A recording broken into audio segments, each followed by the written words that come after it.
이번 안내서는 한 단체 사진으로부터 시작합니다.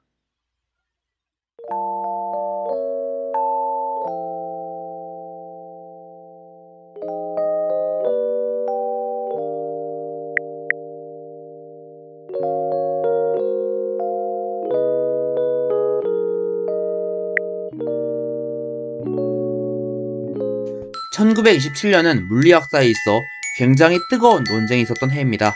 양자역학을 이해하는데 지금까지도 가장 주류 해석으로 받아들여지는 코펜하겐 해석이 세상에 발표된 해이자 아인슈타인과 보어의 논쟁이 불거진 것도 같은 해이죠. 그리고 이 모든 일은 그해 솔베이 회의에서 일어났습니다. 1927년 10월 솔베이 회의에 참석한 사람들이 남긴 단체 사진은 사진에 찍힌 사람들의 절반 이상인 17명이 노벨상 수상자로, 그 후 물리학을 전공한 사람들은 그 사진에 자신의 얼굴이 들어갔으면 하고 상상하기도 할 정도입니다. 하지만 이 사진에 이상한 점이 있습니다. 사진에는 오로지 여성과학자가 한 명만 있습니다. 바로 마리 퀴리. 그녀는 러시아의 지배를 받아 역사 속에만 있던 나라인 폴란드 바르샤바에서 태어나 배움을 위해 프랑스로 건너오고는 연구와 학업에 힘을 쏟아 노벨 물리학상과 노벨 화학상을 모두 수여받게 되지요.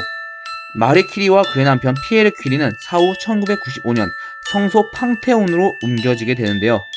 그곳은 프랑스가 경의를 표하는 위대한 인물들을 모신 곳으로 마리 퀴리는 그곳에 받아들여진 유일한 여성이라고 합니다. 하지만 그녀의 삶은 순탄치는 않았습니다. 바르샤바는 여성의 대학 진학이 허용되지 않았고, 원래 그녀의 연구도 그녀가 시작했지만 피에르 퀴리와 벨크렐만이 노벨상을 받을 예정이었습니다. 당시 그녀는 과학 아카데미 회원이 아니었는데, 이는 당시 과학 아카데미에서 여성을 받지 않았던 것이 이유였지요. 실제 우라늄 함유 강석을 끓이는 작업이 많이 필요한 그녀의 연구가 고되기도 했고, 이후 방사능 피복으로 인한 백혈병으로 인해 사망했지만 남편의 끈질기게 탄원 끝에야 간신히 남편의 연구에 대해 공동 수상자로 들어갈 수 있었습니다. 그녀가 살았던 시기는 여성이 교육을 받지 못했던 시기입니다. 하지만 그녀는 두 개의 다른 분야에서 노벨상을 받고, 그녀의 남편 그리고 두 딸과 사위 모두 노벨상을 받은 역사상에 다시 없을 사람이죠. 하지만 그녀의 이야기로만 오늘 안내서가 끝나기엔 찝찝한 부분이 있습니다. 앞서 봤던 단체 사진도 그렇고 여러분도 한번 생각해보시면 좋을 것 같습니다. 마리 퀴리 말고 또 생각나는 여성과학자가 있으신가요? 또 다른 사람 얘기를 해보자고 하는데요. 한 수학과 교수의 집에 도둑이 드는 사건으로 이 이야기는 시작합니다. 놀랍게도 그 교수는 바로 도둑을 정확히 지목합니다. 그가 훔치는 장면을 본 것도 아니면서 도둑을 바로 지목할 수 있었기에 경찰들이 그 이유를 물었지만 그 교수는 계속 말을 피할 뿐이었죠. 이후 교수는 끝끝내 입을 열었고, 도둑뿐 아니라 오히려 교수에게도 재판이 열렸습니다. 그 교수가 바로 세계대전 당시 독일의 암호체계 애니그마를 간파하여 전쟁을 승리로 이끈 앨런 튜링입니다.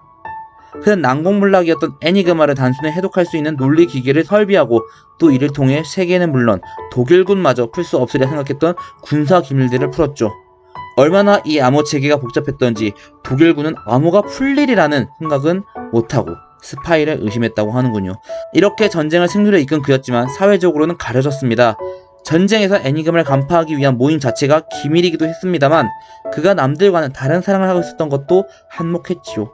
그가 앞서 얘기한 도둑을 잡은 이유도 도둑이 동성애자는 드러나면 그 역시 재판을 받기 때문에 신고를 하지 않을 거라고 생각해 범행을 했으리라는 것을 간파하여 튜링의 동성애 사실을 아는 지인을 바로 지목할 수 있었던 것이었습니다.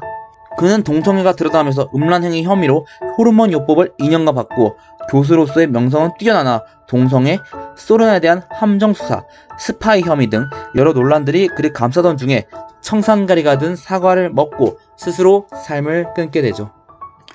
오늘의 안내서는 여기까지입니다. 물론 이 안내서는 장애인이나 출생 등 다루지 못한 내용이 많습니다. 여러분이 느끼기에 이들에게 과학은 동등했나요? 오늘의 과학을 여행한 당신의 생각은 어떻습니까?